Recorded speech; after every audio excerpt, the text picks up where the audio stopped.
The Iranian girl asked him, "Are you single?" He said, "Yes." And then the girl, "Yeah, this is my number." Hello, this is Reza from Iran. You have been living in Germany for the past 12 years. What's the biggest difference you observe between Germany and Iranian? Germans are over planning everything. Sometimes they plan a holiday from 2 years in advance. What? To me, it doesn't make any sense because you don't know if you're alive in 2 years. If you live in Iran, from some aspects, it's much easier because there is always grocery shop open. Wherever you want to go, you just call. A taxi comes to your home, takes you with a very reasonable price. But in Germany, they force you also to overplan. So you have to take public transport and it's not the best. In Germany, you feel safe a lot. Like you can go anywhere and come back at 4 a.m., 5 a.m. Right now, Iran is suffering a lot from economical problems. So naturally, the criminal. But the crimes are like stealing your phone. Is there anything it's exactly okay you do in Iran, but definitely a no in Germany? If you have guests and they are a little bit loud after 10 p.m., people will come. Yeah, I can understand. In Iran, we have a culture, it's called taruf. It means to consider other people, to take care of or feeling about what you are doing. For instance, if you are eating a food and this food has a very good smell, in Iranian culture you have to offer it to other people, you have to share it with them. And the day that I arrived in Germany, I took a bus. I saw there were two people, they didn't know each other, or maybe they knew, on the bus, and one took the orange, peeled it and ate it. Didn't care there is someone sitting next to her. But then I got this habit myself, so I went back to Iran and I was sitting with my friends and I removed a banana, peeled it and ate it. And my friend said, "You are too Germanized." It's not about that you're making a real offer. You just pretend, even if you don't want to give, just to show that, okay, I see that you're here. But talking about the food sharing, I think in a lot of European countries, it's a common sense they ask you if you want to eat something, if they have some food. What's the beauty standard in Iran? For East Asia, for girls, it's very skinny, white, and long hair.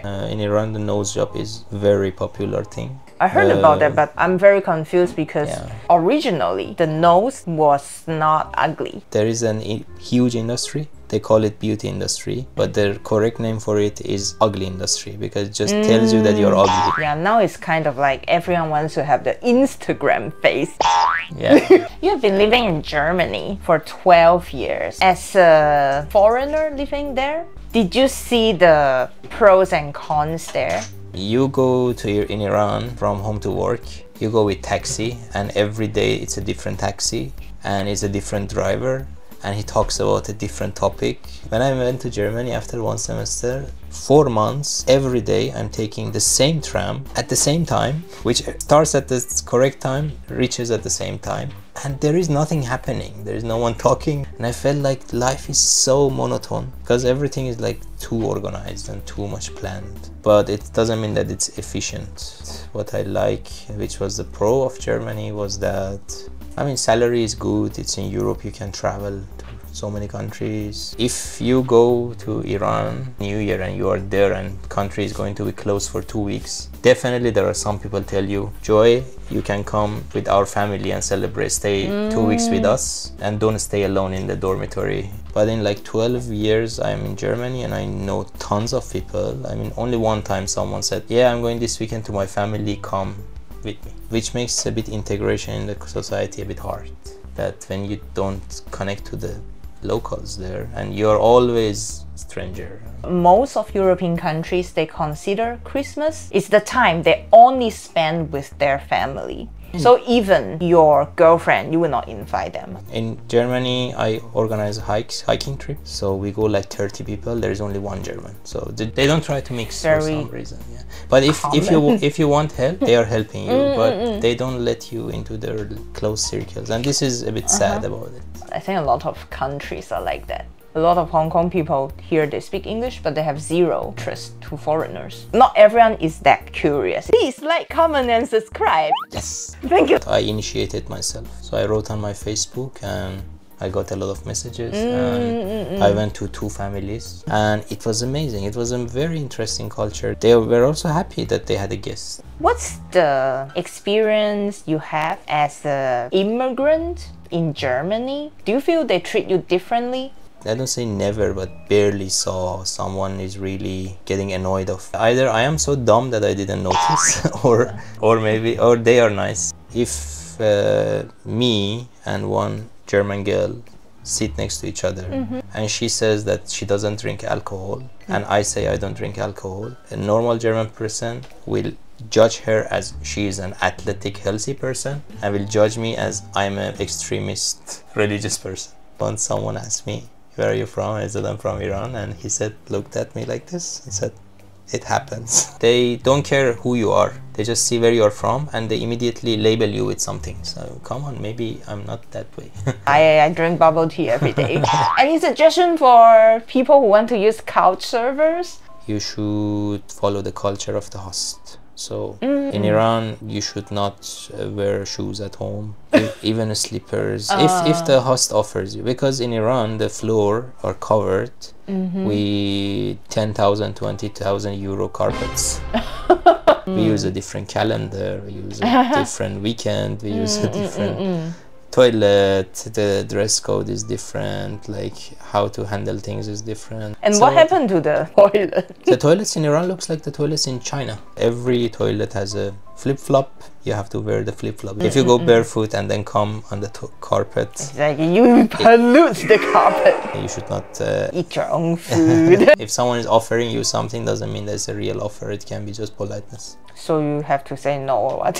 He still invites you, but this person can go into so much trouble if this person has nothing. Even though I'm from a culture a little bit similar to Iranian, you know, the Asian culture, but I still prefer the Western style, which is that people say things more directly.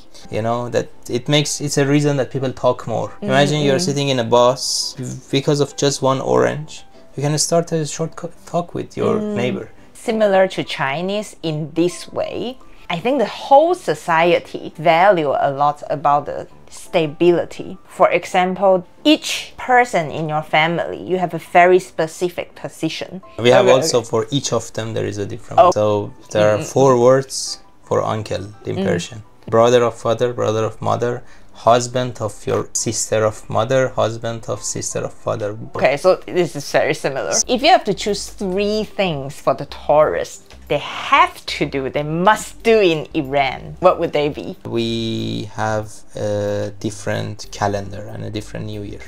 And it's not something just in the culture, it's a practically used calendar. So when I moved to Germany, I started learning January, February, March. Our New Year is when? It's 21st of March. We celebrate it exactly when spring comes. So we calculate with seconds. We don't celebrate in the midnight. This moment that we celebrate as New Year is the moment that the sun is shining the north hemisphere and south hemisphere equally. This is called equinox, and this is the moment that we celebrate as New Year. So it's very scientific. Every year is a different time.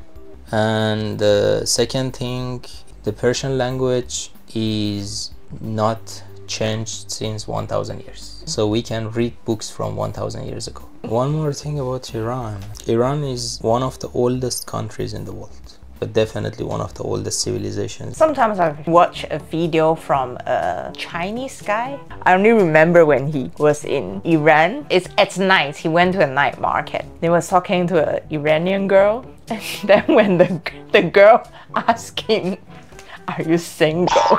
And then he said, "Yes." And then the girl was super happy. Yeah! And then, "This is my number." Maybe she was just interested.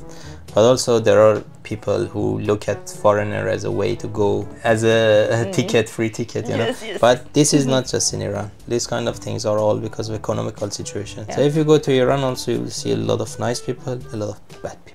Thank you for the interview. We learned really a lot of things, especially culture difference between Germany and Iran. And I hope your travel can be really nice, especially when you're visiting your family outside of Iran. Thank you very much. What do you think about the squat toilet? What will you do if you cannot squat? Let us know. Bye bye.